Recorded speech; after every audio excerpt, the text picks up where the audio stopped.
So let's look at specific types of disasters, some examples. So for that, let's first look at the mortality. So typically health outcomes or impacts of disasters, we want to look at mortality, which is of course death, and morbidity, which are injuries and other kinds of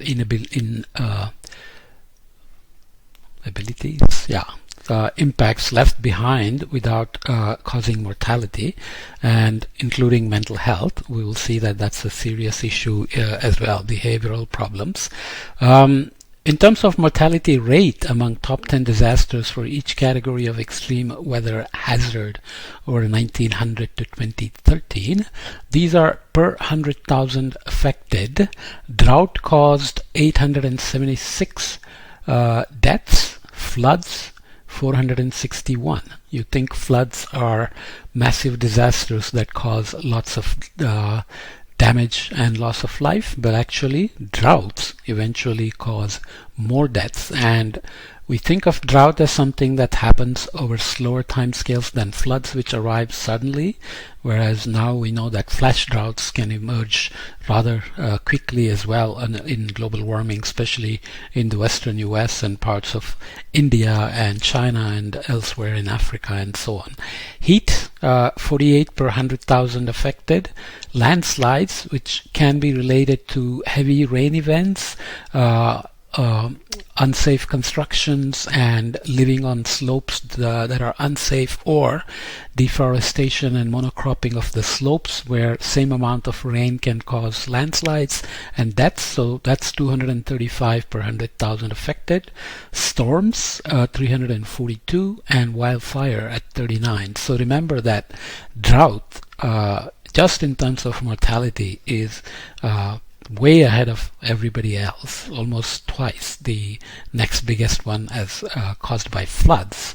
Okay, so let's look at some of the top 10 extreme weather events associated with the highest mortality over this period of 1900 to 2013, and each one has a caveat here. While there were extreme weather event disasters occurring after 1965, these events were not among the top largest in terms of number of deaths per nation. So you can see that this is all prior to 1965 or prior, which indicates that human beings have gotten better at dealing with weather events in terms of infrastructure, disaster recovery, disaster reduction, disaster management, and so on. So it doesn't mean that extreme events themselves have decreased, as we will see with some of the examples. Okay, already we saw some of the trends for 1980 to 2014 and so on.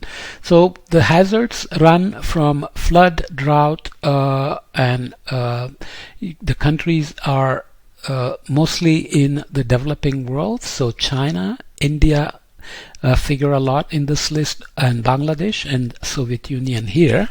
So they go from as early as 1920 to as late as 1965 with the various other years. And there can be a relation of decadal climate variability in this, which we are not going to touch directly here. For example, the Pacific Decadal Oscillation or the North Atlantic Oscillation that we discussed in Tony McMichael's book, and the podcasts are relevant here, but here we'll just focus on the top extreme events with number killed in millions. 3.7 stands at the highest. Then you have drought, so flood there, drought 3, 2, 1.9, all the way down to 0.5, again drought and flood. So China has paid a price in terms of both flood and drought when it comes to extreme events, and of course there are some policy decisions involved there as well that caused famines. So drought can be meteorological drought, where you have less than expected rain, less than climatological rain. Agricultural drought, where the soil moisture drops so much that you don't have enough water to grow crops. And you have socioeconomic drought, where there are political decisions involved as to who moves, where the migration happens, employment, how the compensations are handed out, and so on and so forth. Okay, we won't talk about that. Relative public health impacts of extreme weather disasters obviously include mortality or deaths, injuries, morbidity, loss of clean water, loss of safe shelter, loss of personal and household goods, so personal losses, major population movements, so forced migrations, loss of routine hygiene, so contamination of drinking water and other water and food and so on, loss of sanitation, so for example the massive flood of 2010 over Queensland in Australia destroyed a entire water treatment center, which would take years to rebuild. Okay, looking here at various events related to high precipitation and low precipitation. So you have landslides, storms and floods. You have droughts, wildfires and heat. And this is just the scale of things. So the few to moderate deaths, few to moderate injuries, these are kind of local, so local to widespread and so on. So storms, few but many in poor nations. So it depends, vulnerability depends on where you are and what kind of infrastructure is protecting you in terms of withstanding the storms. Floods, few but many in poor nations again. So in each case, we also worry about whether there are epidemics that emerge after these things happen. For example, landslide you think is something that only happens in poor countries where land zoning laws and so on are not strictly enforced, or houses are not built very safely and so on. But now you have compound event where in Japan right now, as we talk, in July 2021, there is a landslide, and I think some 70 or 80 people have died already. So this is now not anymore just a problem of developing world, that extreme events are becoming so bad that even rich countries are beginning to pay a price, and they are taking note, of course. In terms of low precipitation, drought, wildfire and heat, again you have various scales of population movements, loss of personal household goods, loss of shelter and so on. And we will look at heat waves, which are of course can